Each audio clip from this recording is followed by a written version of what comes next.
Well, Jim, here we are again. Yes, we are. We're talking about the road that is less traveled. The road that is less traveled. Yeah, we've referred to a book that Rich Villodas,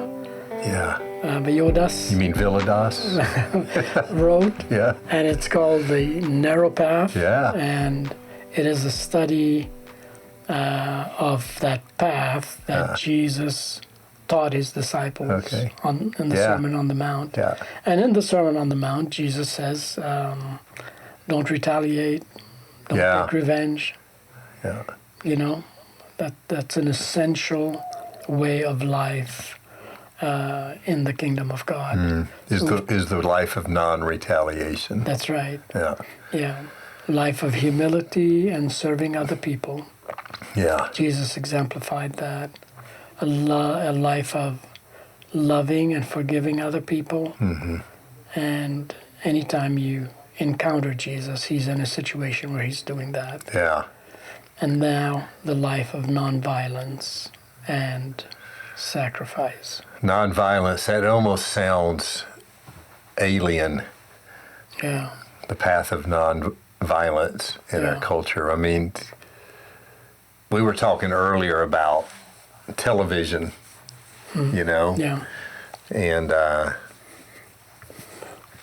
the eras in which we grew up, while we grew up in two different cultures, and your exposure to television was less than mine in your early years, but still we both noted this comparing what was on television in the way of violence and how little of it there was, and even when there was some, it was pretty benign. You know, it was a good cowboy shooting at a bad cowboy, and you never really saw, maybe a little blood coming from the nose was about all that was there. And but wow, now fast forward that 50 or 60 years. I don't think you can make a movie today that sells well. Well, I'm exaggerating, but most movies now will have a violence side to them. Yeah, what is that, George? What is that in us? Yeah. Because they're making them because to please us. Yeah, we must want it. Yeah. Maybe a deeper question is, why are we that angry that we would tolerate watching violence? Like games, all the games our kids are playing, grandkids are playing. Yeah. They're all shoot 'em up games. Yeah. Eliminating. And they think nothing of it. Like, it's almost... they know it's a game, right? Yeah. They know it's a game. Yeah.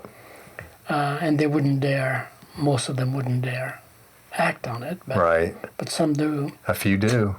It gets in their soul in a really destructive manner. So you wonder, like, is someone feeding our anger?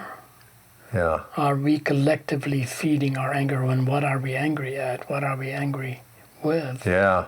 That we need to see violence, or, like you said earlier, maybe there's a sense of injustice about the American dream, the American way, that we are reacting against. Yeah. You know? We see someone pummel another person, or they're pummeling each other, and there's something in this that's kind of celebrating good. He deserved that, or whatever. Yeah. It's touching to something in our psyche and our soul that is malformed. Yet also deep within our soul, there's this yearning, this longing for a non-violent existence. That's good, George. Yeah. We all wish that the world is not like that. Yeah. We know it is. Uh-huh. In some ways, we are guilty of wanting to see shoot 'em up. He deserves it. Yeah. But in another sense, we part of us doesn't like it. We are longing for something more peaceful. Yeah. And that way in our culture seems to be the way of nonviolence, at least in the circle, much of the circle I grew up in, there's a caricature with it. that the way of nonviolence is the malformed way. Because we've been so inoculated to receive and accept the way of violence as the only, quote, practical way to stay safe. You see it in the cartoons, right? Yeah. Like the Bugs Bunny and the Roadrunner, and how many times does he get killed? And ingenious ways are devised to trap him and kill him and put him out of commission. Always coming back. So much dynamite is needed for that cartoon. Must have been really expensive to keep buying all that TNT. Yeah. So the narrow path is to learn to live a nonviolent life. Yeah. And you can't keep feeding your mind violence and not expect to be affected by it. Yeah. Right? Yeah. Jesus knew violence. But it is predicted of him that he is the Prince of Peace. The nonviolent one, right? That's right. Yeah, so I thought we would read Isaiah 53, verses 4 to 7, to begin with our consideration of how Jesus brought this nonviolent way. And we'll go from there. So this is Old Testament prophetic literature from Isaiah. So what are we talking? 5th, maybe 6th century BC, somewhere in that realm. And we've come to understand this is a messianic prophecy. In other words, this is talking about Christ. So Isaiah 53, 4 to 7 reads like this: Surely he took up our pain and bore our suffering. Yet we considered him punished by God, stricken by him, and afflicted. But he was pierced for our transgressions. He was crushed for our iniquities. The punishment that brought us peace was on him, and by his wounds we are healed. We all, like sheep, have gone astray. Each of us has turned to our own way, and the Lord has laid on him the iniquity of us all. He was oppressed and afflicted, yet he did not open his mouth. He was led like a lamb to the slaughter, and as a sheep before its shearers is silent, he did not open his mouth. Sobering, right? It's very, very sobering. It speaks to something fragile, sacred, and a longing within, I think. Yeah, so you wonder, like, when Jesus was studying this passage growing up, how it formed him. How it formed his philosophy of ministry. How it shaped his heart and soul and mind and relationship with God and relationship with those who were violent. Because he's living this script out. He is. In a nonviolent way. Yeah, that's right. Yeah, and it does. I think one of the caricatures we've built of the nonviolent person is that they're, quote, weak, or they don't know how to stand on their feet for what's right, or they cower in the face of adversity. And Jesus shows us a different way. Jesus shows us a way of nonviolence and deep inner strength at the same time. So he says in Matthew 5:39, but I say to you, you've heard it said, an eye for an eye and a tooth for a tooth. Okay, return evil for evil. That's retaliate. Yep. Is that called the lex talionis? in Hebrew studies? It's not where I grew up. You, but maybe you if it missed is that. where You missed that lecture. Yeah. It's the tit for tat. Okay, right. You hit me on the back, I take your eye out. Yeah, that's right. Yeah.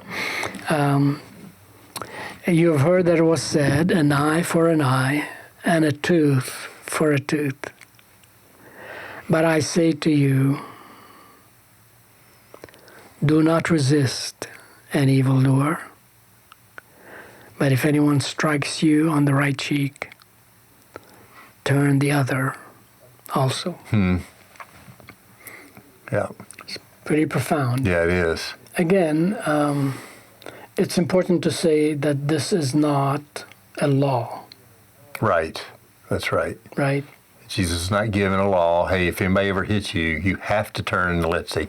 How about this? Try this side. Yeah. As if you merit something by that kind of way of being abused. So if he's not giving law, what's he doing? It's a principle. It's a wise way of handling, in general, the evil that is all around us. Yeah, this had to be shocking, this teacher. Yeah. You've heard it said, this, retaliate, but retaliate like there's a code. Don't dish back more than you got dished to. Yeah. Jesus is saying no. If everybody retaliated, we'd all go around toothless and blind. Somebody That's said, right. probably from Tennessee or something. Yeah. George, there's a code of retaliation in baseball. Did you know that? Like, if your pitcher hits my batter, accidentally or unintentionally, doesn't matter. Yeah. Then my pitcher has to hit one of your guys. Yeah. And that's the code. And there's a code within it. It's like you don't hurt him worse, but once the other person's been hit back, then it's like, okay, we're good now. Yeah. That's the eye for eye, tooth for tooth. Yeah. Jesus is saying, that's not really the narrow path way of mine. And I think it is in every sport. It probably is. Because of the competition, and because and a lot of these sports have a violent aspect to them. Yeah. Ping pong is not a violent sport. But when the violence resides in a person, and somebody makes a point on you, a humiliating point. You expected the ball to go to the left. And he fooled you, and the ball went to the right. Okay. What do you do? What do you do in that case? Yeah. You've been fooled. You've been shamed. Humiliated a little bit. Yeah. I know a player that mutters under his breath, "I'm going to show you. You did that to me. Oh man. I'm gonna retaliate. Yeah. And I'm not just going to get even. I'm going to humiliate you." Oh wow. Right? That's who we are, isn't it? I mean, that's just residing in us. Yeah. That kind of impulse to be that way with others. Luke 23:34, Jesus is heading to the cross, and he's accepting the sacrifice he would make versus the retaliation. Right? He refuses that way. He knows vengeance is mine, says the Lord. Yeah, that's right. It's not that he cares nothing about justice. He's trusting his Father that justice is safely in his hands. Yeah. And at great expense. Yeah, personally. The cross is not a joke. No, that's right. It's not a joke. It's the greatest suffering you can have. Yeah. Right? The shame of it and the physical violence. Yeah. Yet he is willing to accept that. Yeah. And he taught his disciples. He taught his disciples that is the way. Don't take a sword with you. Yeah. And you mentioned earlier the Isaiah 53 and Jesus, reading that growing up, I'm sure, was a part of his, his formation. Was meditating in that text. And, I mean, how could it not be? part of his formation. And so when the trial comes, as a result of him sitting with that and thinking about it and praying it, now he's able to not retaliate. You know, we see him able. He doesn't open his mouth. Yeah. And if he does, there's a strategic nature of it. It's not because he's defending his ego. Yeah. Or his. When you are a conquered people, living under the thumb of another people who is lording it all over you, Yeah. it is easy to build a life of resentment. Yeah. You become hateful and angry, Yeah. and you want to lash out. If you could cheat the other person, you would, Yeah. just because you believe you have been cheated. You have the, quote, right Yeah. to do so. And Jesus is teaching us a different way. Yeah. Yeah. Yeah. It's a narrow, narrow path Yeah. this way. Let's just acknowledge it. It's hard. Yeah. But it's good because it's the way of Jesus. Jesus sends his disciples. He says, go preach into these villages, and if people reject you, what do? Yeah. Speak peace Yeah. That's right. and leave. Shake the dust off your feet, Yeah. speak peace, and go on. Yeah.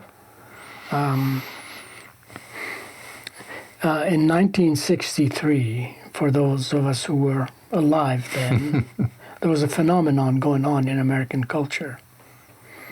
And someone had decided that the way they would confront injustice is in a non-retaliatory kind of way. Uh-huh. And I'm speaking of Martin Luther King Jr. Okay. Yeah. You're much more aware of that. Yeah. You grew up in that Yeah. era. I don't know what it was like. I wasn't in this country. But it must have been something for someone to stand up to injustice in a nonviolent way and accomplish what they were able to accomplish. Although it's not complete yet, Right. you know, Yeah. but a lot has been accomplished, you know. We've made some progress in some Yeah. ways. Yeah. Yeah. Absolutely. Yeah, you've got South Africa that has gone through an man. experience like that, Yeah. right? A man was called by God. A person is called by God. Yeah. In the case of 1963, a man and a woman, Rosa Parks, Yeah. right, Yeah. confronted Yeah. the situation on the bus. That's right. Right. Yep. No, I'm not, and I'm not going to do it in a violent way. So they carry her off Right. the bus. Yeah. Right. Yeah. And There is a way to resist. yeah, and Martin Luther King Jr. paid the price Yeah. with his life, Yeah. That's right. and so did Gandhi, right? Yeah. In India. Very costly for Yeah, both of them. very Yeah. costly, and Yeah. that is the way. And look, we're still looking at them. We're still trying to understand what drove them to that. I would say the prime example of that is Jesus. Yes, that's right. For all of them. Yeah, even Gandhi. He Even wasn't really allegiant to Jesus as a follower, but he did find much of Sermon his on the life. Mount Yeah, influenced him greatly. yeah, that's right. That's right. Yeah. So he's Martin Luther King. His home was bombed, and right after that, he goes on and makes a speech to love. We must love our enemies, and the movement that got spurred on from this actually caught that better side of our souls Yeah. that says that's got to be the way. We can't just be the Hatfields and the McCoys Yeah. Yeah, that's right. and carry on a generational hatred and violent way of being with each Yeah, other. that's right. We continue to struggle with it. I mean, that's not news to anybody. Yeah. But this is such as these other topics that we're talking about when it comes to the narrow road, we don't graduate from nurturing anger or contempt for people who are different Yeah. than us, what the best we can do is to continually bring ourselves back to Jesus Yeah. in God's presence with those things and just say, Lord, keep it up. Keep That's making me more like this. And this way of nonviolence is... There's this quote by Thomas A. Kempis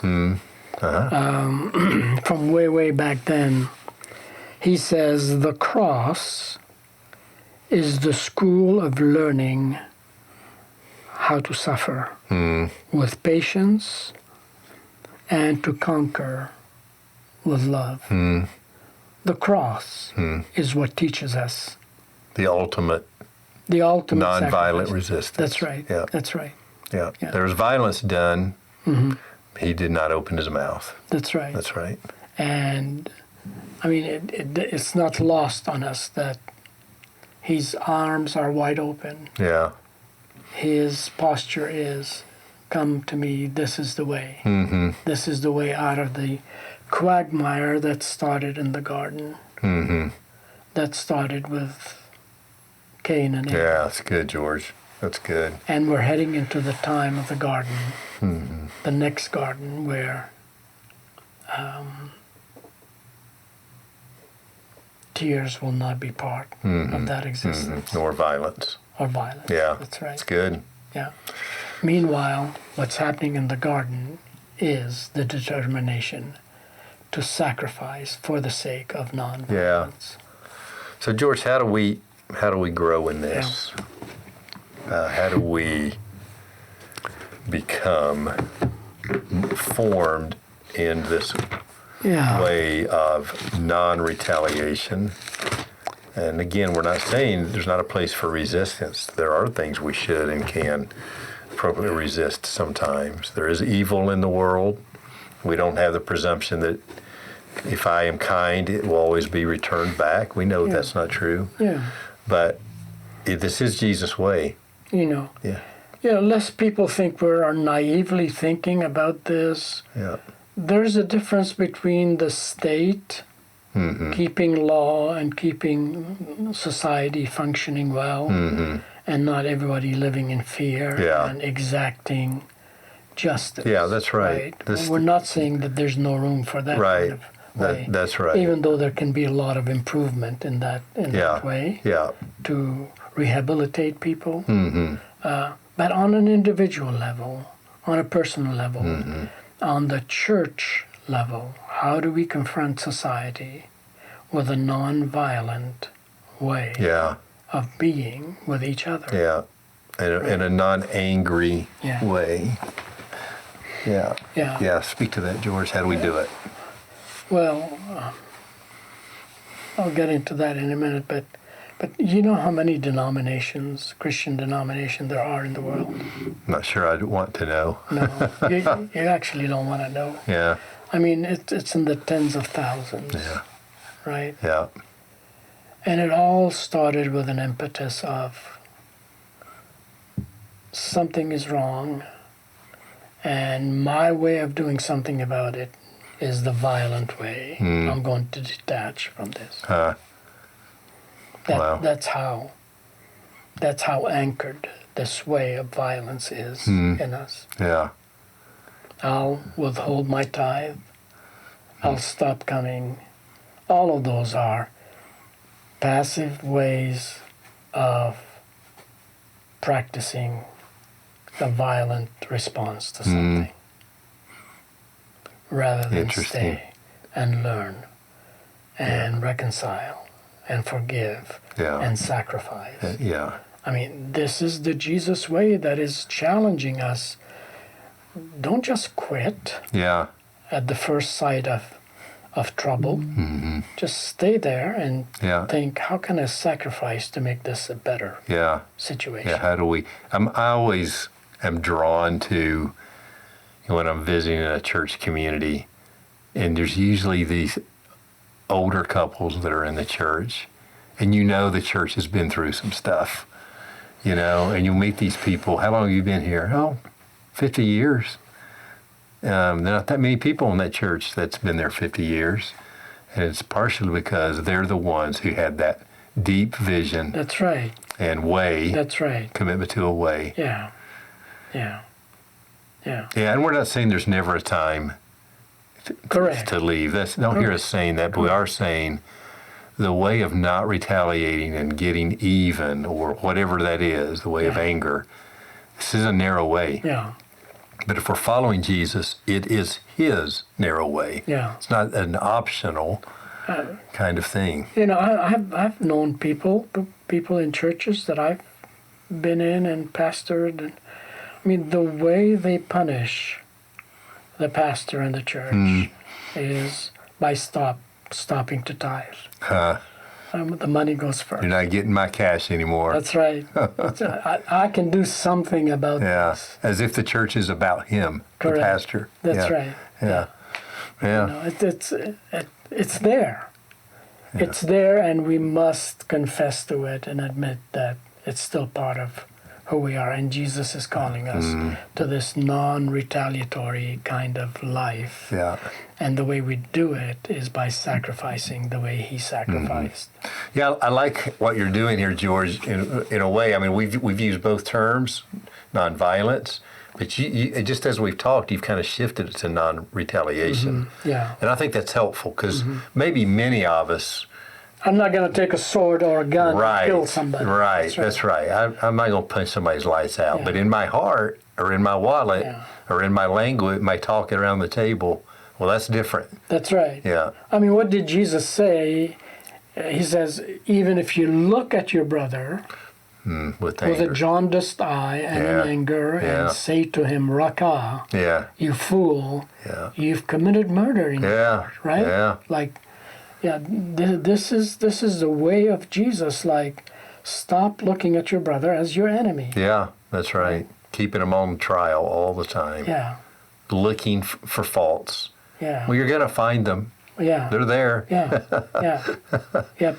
Can we learn to be with each other in a way that's bearing with each other? All right, George. Let me read from Romans 12:17 to 21. This is Paul's reflection on this wise way of doing this life without vengefulness.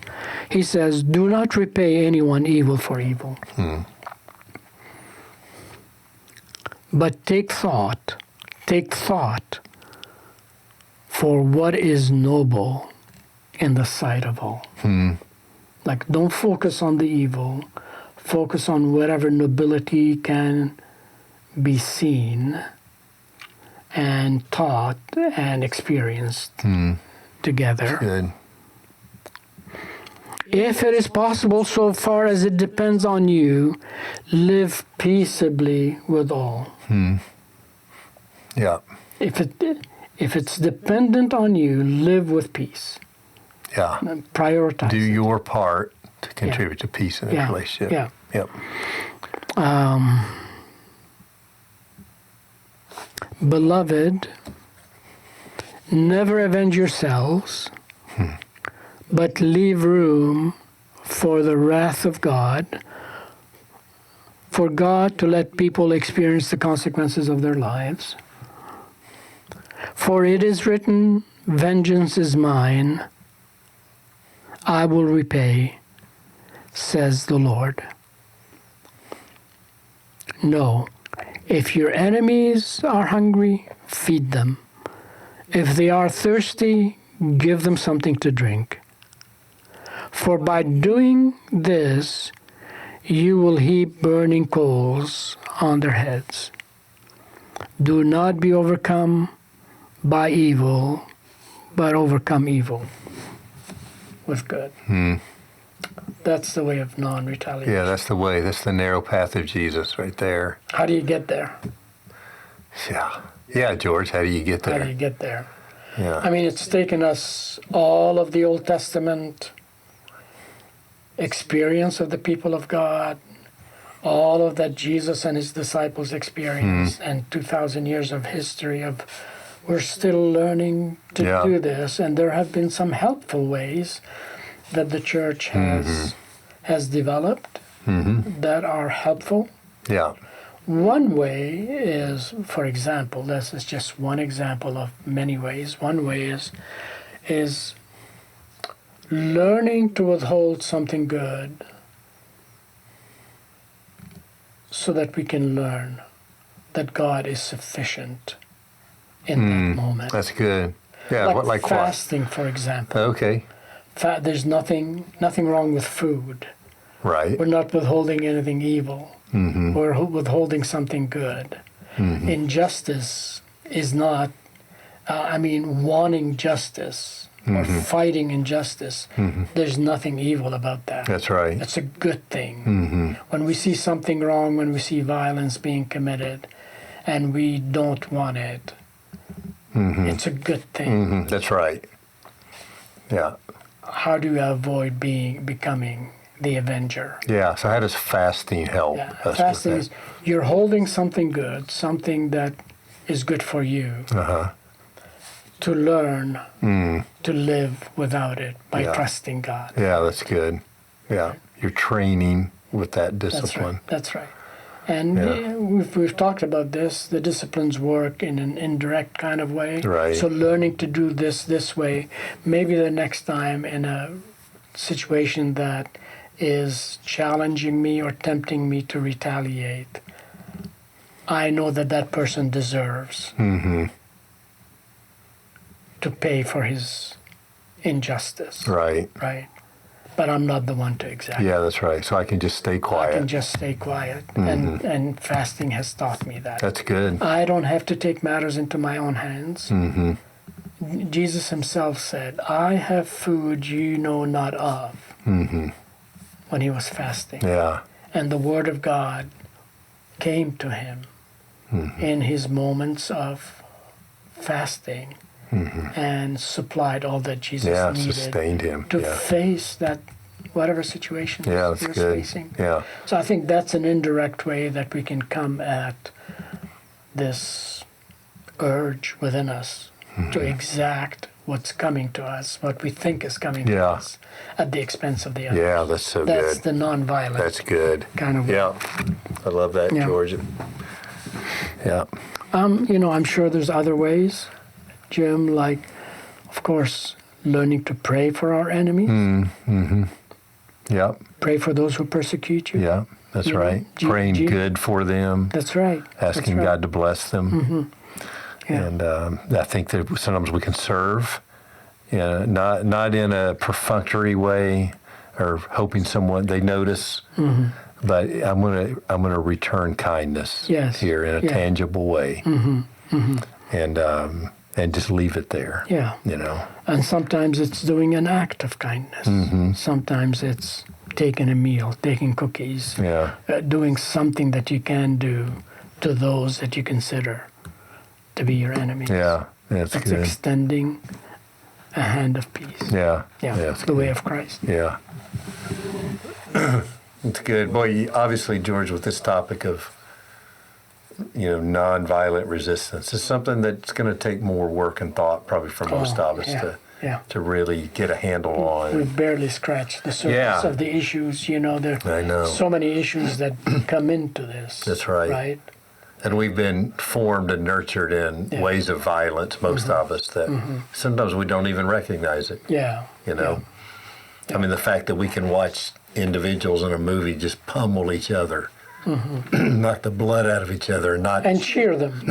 Not be bothered at what does it say about us, and so this takes some work. This one, they all do, but this one I think especially does. Yeah. So, but thank you. I mean, we're not going to belabor it here, but we offer that. Yeah. It's the way Jesus traveled, and it's the path that is narrow for us to take. Yeah. And to learn to take it, and to train to take it. Yeah, that's good. All right. Very well. Thank you, George. We'll see you guys next time. Thank you so much for listening to this episode of the Soul Renovate podcast. Any of the scriptures or resources that we mentioned in this episode will be linked in our show notes. If you enjoyed this episode, be sure to leave us a review and subscribe on your favorite podcasting app, because it really helps us to share these conversations with more Christian leaders like you. And if you have any questions you'd like Jam and George to answer, you can email us at info@soulrenovate.us. Soul Renovate is a ministry of Christ First Counseling Center, and it exists to propel Christian leaders to abide in Christ and grow in His likeness. Soul Renovate is made possible by the generous support of people like you. If you'd like to support us, you can do that on our website, soulrenovate.us. And if you'd like to learn more about Soul Renovate, you can also do that on our website, soulrenovate.us. This podcast is produced by me, Dalton Huey.